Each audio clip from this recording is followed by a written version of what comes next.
Happy New Year! I hope 2025 has been treating you better than it's been treating me so far.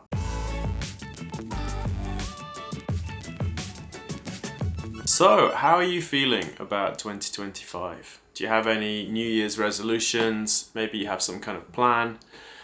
For the last 10 years or so, I've been making annual plans for myself. So rather than doing a resolution, which is always a bit tricky to keep going and doesn't seem to work very well, instead I'll make a plan for the year. So I'll have certain things that I want to do, and I'll have what that looks like to me as a success, and I'll write it all out in January. And then throughout the year, I'll come back and look at my plan and see if I'm on track to achieve those things. Generally, so far, I seem to hit my plan about 60%, so I get about 60% of what I wanted to get done. But just making those plans and having those goals that I can work towards has made a huge difference in terms of what I've been able to achieve over the last 10 years. So I really recommend trying something like that. So in this video, I wanted to just go over very briefly the 5 areas that you maybe could be working on if you want to improve your finances this year while living in Japan. And the 5 areas are very simple. They're basically earning, spending, saving and investing, protecting, and planning. And you don't have to put a huge amount of effort into any of these areas. They're all fairly straightforward. As long as you have some kind of basic understandings and some basic habits in each of these 5 areas, you'll be fine pretty much. But what you can't afford is to be bad at any of these areas. If you're bad at any of these things, they're going to drag down your overall personal financial situation, and that could end up sabotaging your efforts overall. Now let's start with earning, and I don't have a lot to say about this. It's not really my area of specialty, but I do think it's important to be thinking about earning, to be focusing on trying to earn more. Obviously, the more you can earn, the better. It makes everything else a lot easier with personal finance. And I find that a lot of people don't really think about this as something that they have control over. So obviously, if you want to earn more, then you can maybe try and increase your income at your main kind of earning activity, whether that's your job or your business. Or you can start a side business or a side job. You can work part-time on the side. You can work on various forms of passive income, like owning real estate or investing in the stock market and so on. But you really want to be focusing, or at least thinking a little bit about increasing your income all the time. Because if you can increase your income, it's going to make all the other areas of your life a little bit easier. Now, the next area is spending. And spending is very simple, but it's difficult. So it's not a difficult thing to do, but it's difficult to get those simple habits in place. So the key thing with spending is spending effectively. And for me, spending effectively means spending money on things that matter, things that make you happier, things that improve your life, and ruthlessly cutting any spending on things that don't. And the key thing here is to really pay attention to what you're spending money on, really thinking about which of those things are improving your life and which are not. And you'll be surprised if you track your spending for a month or two. You'll probably find a few things that you're spending money on that maybe weren't making that much of a difference to your life. You can cut those, you can save that money, or you can spend that money on something more important. Basically, this is Marie Kondo, but for money.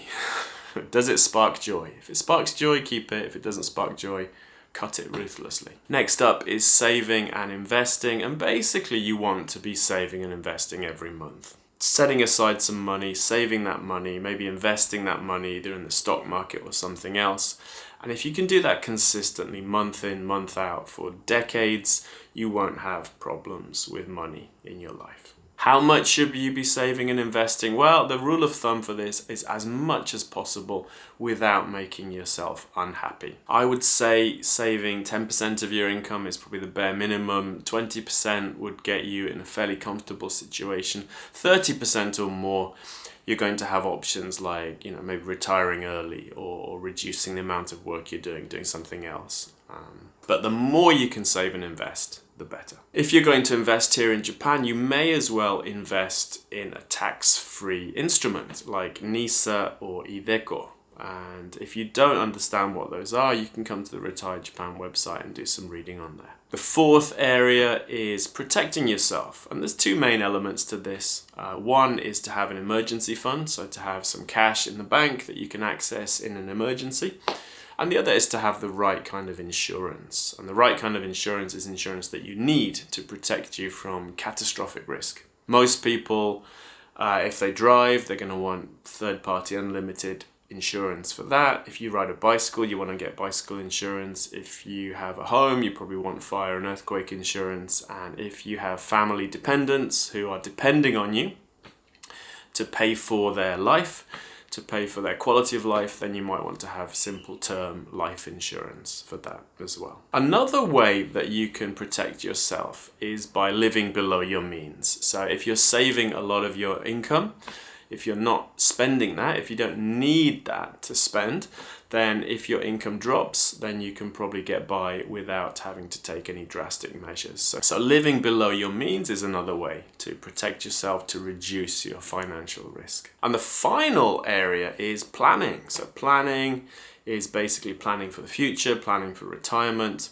having an idea of how much money you're going to need in the future, having an idea of how much income you're going to have from pensions and other sources, seeing if there's a gap there, and then figuring out how you're going to bridge that gap, how you're going to have enough savings and investments so that you can have the lifestyle you want in retirement, and you're not going to reach retirement and get an unpleasant surprise by not being prepared and not being aware of how it was going to go. Now, most people are going to be okay in some of these areas. They might need more help in others. If you need some help, you can come to RetireJapan.com. We've got a lot of information on there. We've got a forum where you can ask questions. We've got lots of info pages where you can read about specific things. And for the next couple of weeks, you could join our flagship course for beginners here in Japan, Your First 10 Million Yen.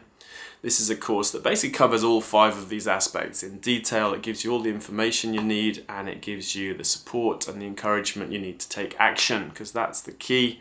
Taking action is the key. Learning more stuff isn't going to help you unless you take action. So if you want to have a bit more structure, if you want some personal help, kind of one-on-one help as well, you might want to check out our course, Your First 10 Million Yen. There's a link in the description where you can do that. Love to see you on there. The course is going to run in February and the first half of March. We're only going to do this once a year. So the 2025 course is open now.